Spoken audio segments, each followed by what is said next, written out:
Someone asked me, because I see a lot of Tibetan Buddhists in the hospice, and I met a very nice Tibetan monk, and he kept giving me all these books, so I felt obliged to read. And they are very different. They talk about up to 4 turnings of the wheel, and it's not in the suttas. But to be open, Bhante, this is my little theory. It might well be that the Buddha taught this to the devas because they live so long. So he's telling them, instead of like just enjoying, why don't you be the bodhisattva, because they live so long. And he may have imparted the teachings to the devas, but it can't be meant for us mere mortals because our lives are so short, you see. But that's just my way of looking at it. But it's very different what they say.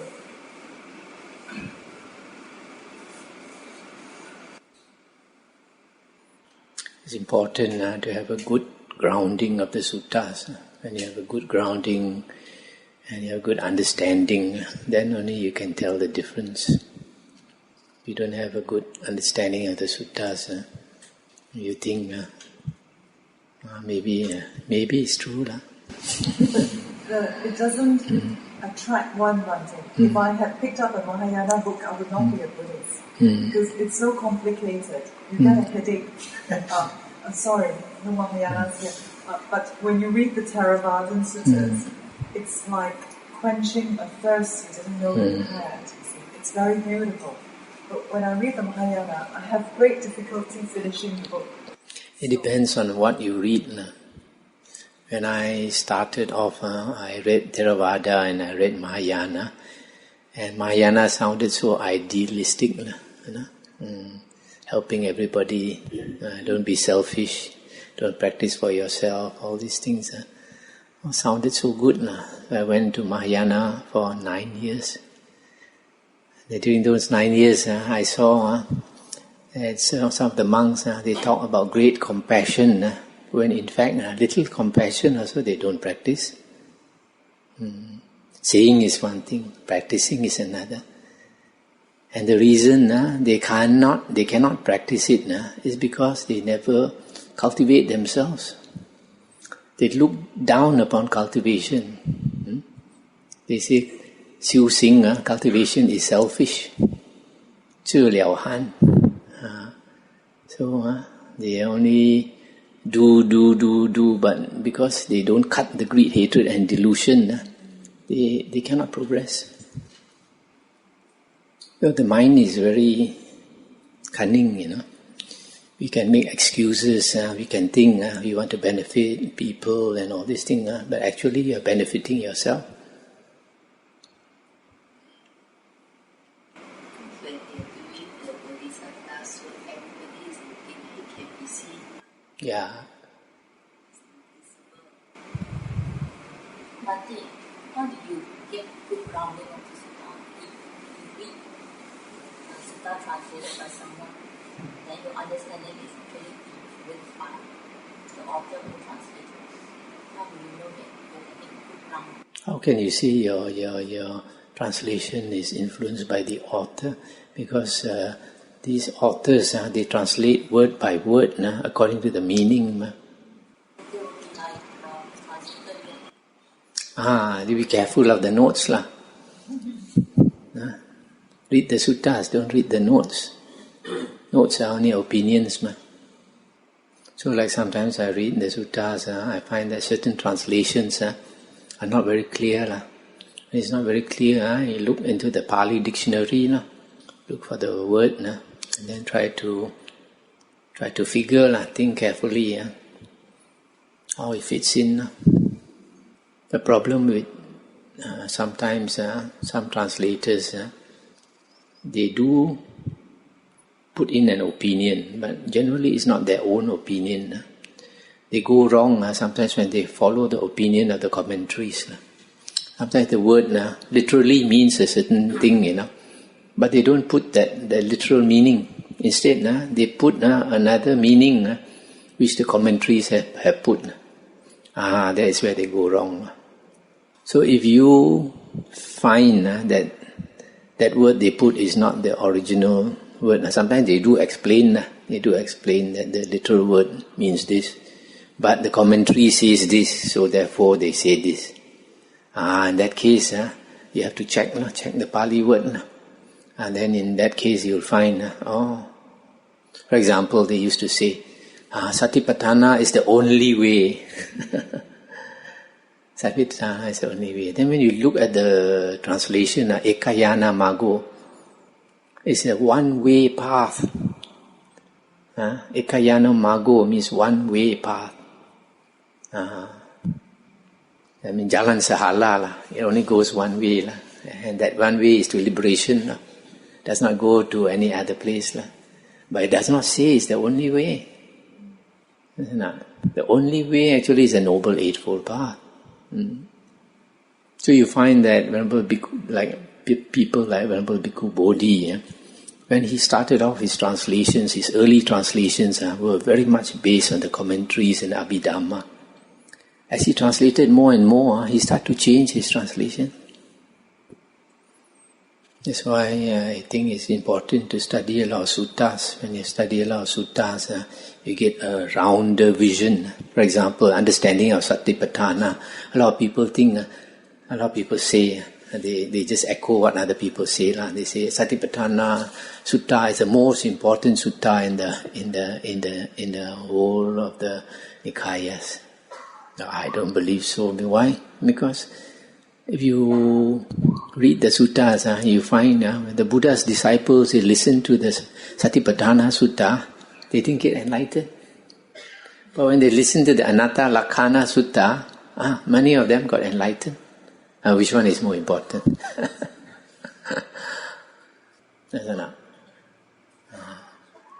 So, the Satipatthana Sutta gives you an understanding of Satipatthana only in that one sutta. But if you read the Satipatthana Sangyutta in the Sangyutta Nikaya, you find so many suttas which explains Satipatthana from different perspectives.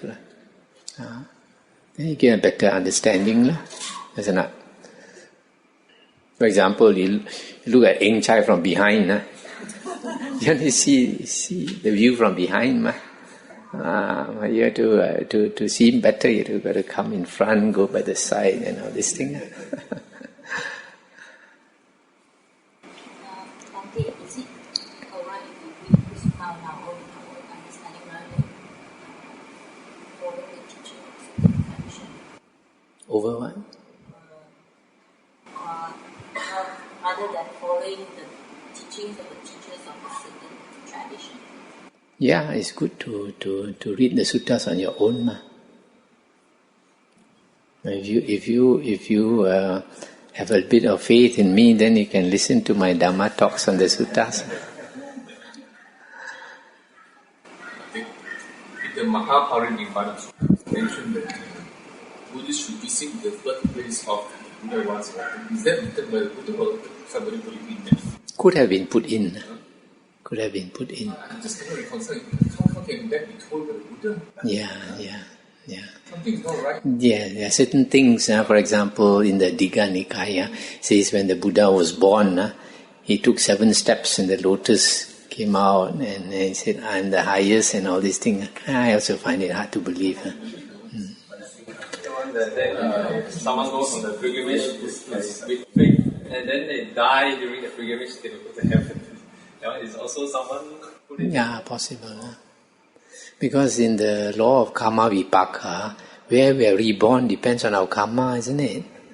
Depends on our emotion, isn't it?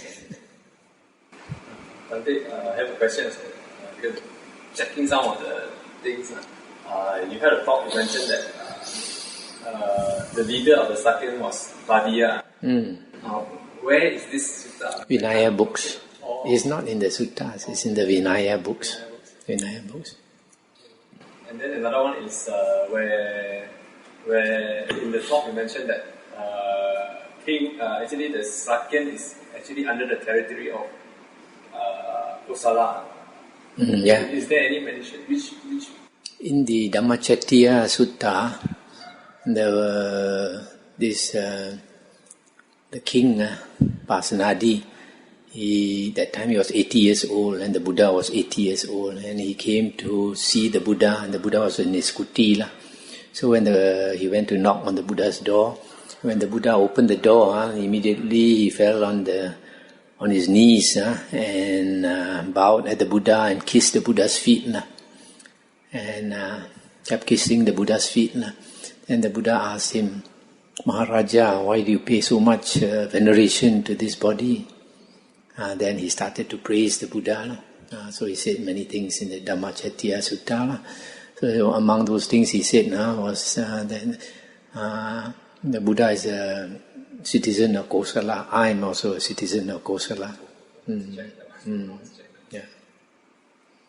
One last one of the story where, I don't know if it's true or not, where Buddha went back to Kapila Hospital. And then Yasodhara asked Yahuda to go and claim the inheritance from the father. Is it in the books? Yes, that is in the Vinaya books, I think. But that was good because the Buddha then used that to let Rahula go forth. Spiritual inheritance. Is Bhante aware that there's a fiction of all the suttas? It was posted on the Forest Sangha website, and it's written by, I can't remember who it was. It's a Nobel Prize winner, German, 1917, and he is brilliant. He took all the suttas, all the characters, Angulimala, everything, and he made a novel, and the novel is called Kamitata, and it's in German. And Kamanita, sorry. No, Kamanita. And it's a novel about this fictitious character. And two Thais who saw the book, translated into Thai, and the Thai government uses it for the school as a literary work of art. They didn't realize it was German in origin. And Ajahn Amaro in Amaravati translated it into English. So I read the English version on the internet. It's free. It's available on the internet to be downloaded, and it's called Kama Gita, 500 pages, and it's so charming, Bhante. He dared talk about the Buddha going out, and it's all true to the suttas, and a little bit here and there, but all from the suttas. Very lovely reading. No harm done. Yes.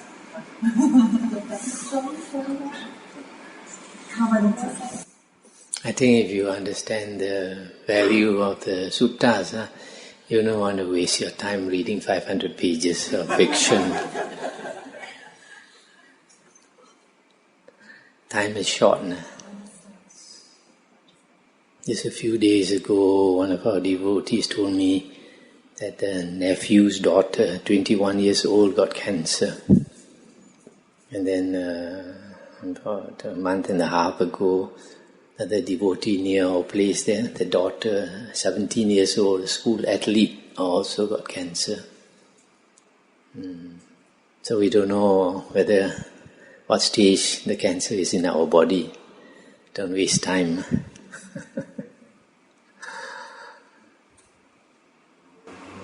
One day, this Devadatta, for many previous lives, he has actually hated Buddha and tried to a few times in previous life. So it seems to me that let's say a person that hates another person or try to. But that is not in the suttas. That is just a speculation by people. There's a sutta that says that Buddha says that every mountain there is about 500 Vichaka Buddha. Yeah. How do you reconcile the fact that Buddha is how do you still be? No, the Buddha said some time ago. Not during the Buddha's time. They will be in Nibbana, how to decide? No, when they were alive. They will not get Buddha on the other hand. No, at that time they are already Pacheka Buddha. Already Pacheka Buddha, still decided to mountain. Is that possible in Nibbana? No, they are not in Nibbana, they are alive, human. What I mean is if they are Buddha, they will attain Nibbana. No, when they die, they attain Nibbana. When they are alive, they still go and beg for their food. They have not yet entered Nibbana. That's it. So from this sutta, you can tell that Pacceka Buddhas are plentiful compared to Sammasambuddha. Because the Buddha said he looked into the past 91 world cycles, which is a very, very long time. He must have spent the whole night looking at it. He only saw 6 Sammasambuddha. Only 6. Last time you told us only 7 Buddha. But how come they got 28 Buddha? How it come? That is creation. The Mahayanis created 88 Buddha. Also they got the 28 Buddha Puja. Yeah, that is all later created. How? Somebody just cook it up. Easy to cook up. Promote Pacceka action. Terminology, Nibbana and then Parinibbana. There are some books that say that these two actually are the same. But now generally, people, a lot of books use Parinibbana for after death. After Buddha dies, then they call it Parinibbana. But actually, Nibbana means the destruction of greed, hatred and delusion. So even when the Buddha is alive, he has attained Nibbana. Enlightened. Yeah. That means if I say, explain Parinibbana as the physical body also go with it, not to... And nowadays that is the... I didn't say in China, but I know in Chinese there's one sutta called Wei Mo Chu Ji. It's a Wei Mo Chu Ji. Is it really existing? It exists in Mahayana Sutras. It's called the Vimalakirti Sutra. In that sutta, they praise the Bodhisattva and they put down the Arahants, put down Sariputta. And when the Buddha was alive, there was a monk who was a disciple of this Devadatta, Tipatato, because they split from the Buddha's Sangha.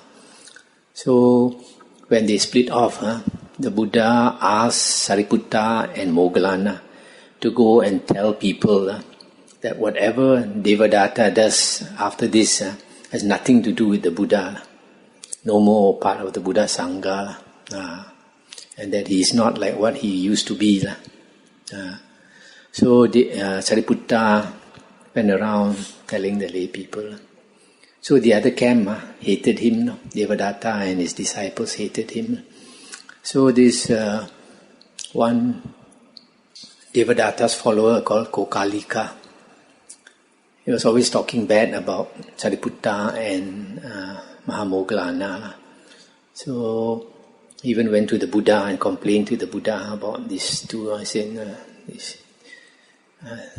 said a lot of unpleasant things about Sariputta and Moggallana. And the Buddha told him, don't say that. Moggallana and Sariputta, they are good persons and all that. So he kept saying that. And then after that, his body burst out into,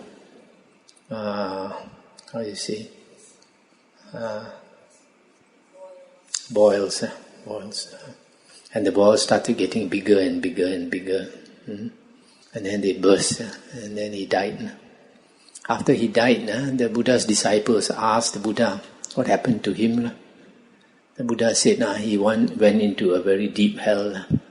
He'll be there for a very, very, very, very, very, very, very long time. That is the consequence of talking bad about Arahant. Is there any Arahant in this world now?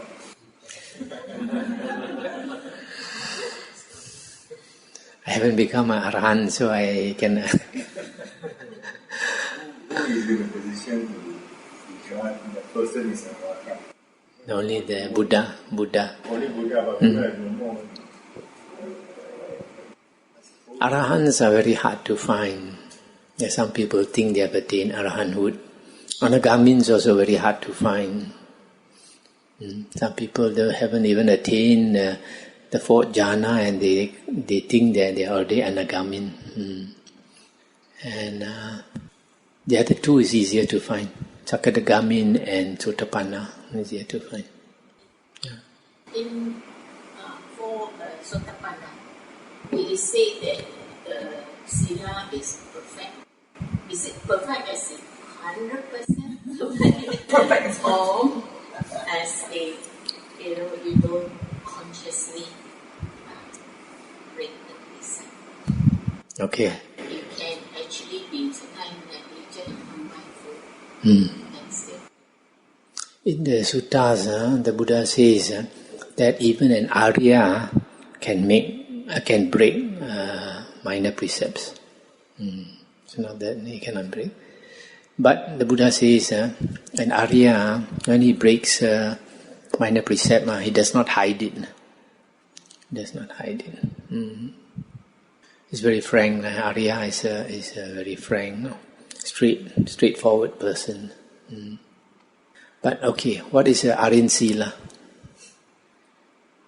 What is Aryan Sila? When you say Arya has perfect Sila, what is Aryan Sila? I find precept for a lay person.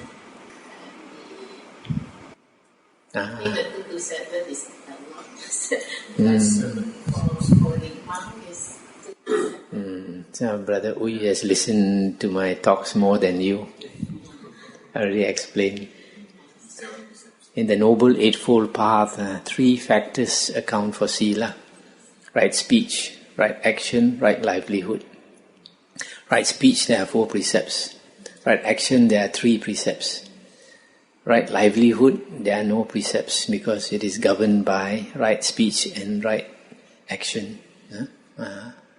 So only 7 precepts.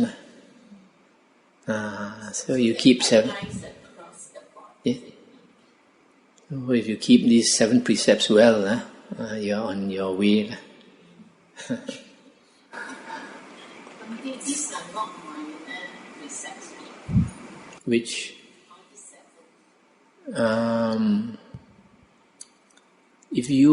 It depends. For example, killing precept. If you kill a mosquito, it's minor. It's minor. If you kill yeah. But if you how often do you unintentionally kill? Sometimes it's itchy, you just it's just yeah. But if you kill a human being, it's different. So like in the monk's precepts also, in the monk's precepts, in the 227 precepts, if a monk kills a bird, it's considered a minor precept. But if a monk tells a lay devotee to go and take contraceptive pill to abort the baby, that is killing a human being. It's a major precept. So whether it's minor or major depends on what you do. The monk's precept on the Parajika. Yeah. One day I was talking to a few devotees. So it says, monks commit sexual misconduct. They're treated as if they're dead. They're going to hell, right? So the lady asked me, what about the lady who's involved with the monk? I said, I don't know. I wouldn't know about that. What about the lady? Probably they meet together. The next rebirth. One hand cannot clap, they say. Nowadays there's a lot of this in scandals. The problem is like in Tibetan Buddhism, it is in their books. You read their books, it is part of their practice. When they go higher levels, they say that to become enlightened, you must have this consort, engage in all this tantric Buddhism, which is directly opposite to what the Buddha says in our original suttas. Even during the Buddha's time, there were these naked ascetics, and because when they see each other naked, then their desires arise, then they engage in this sex. And some of the Buddha's disciples also follow. No? And the Buddha scolded them. No? Said, this is the path that leads to hell. No? No more? Come, we can transfer merit. No?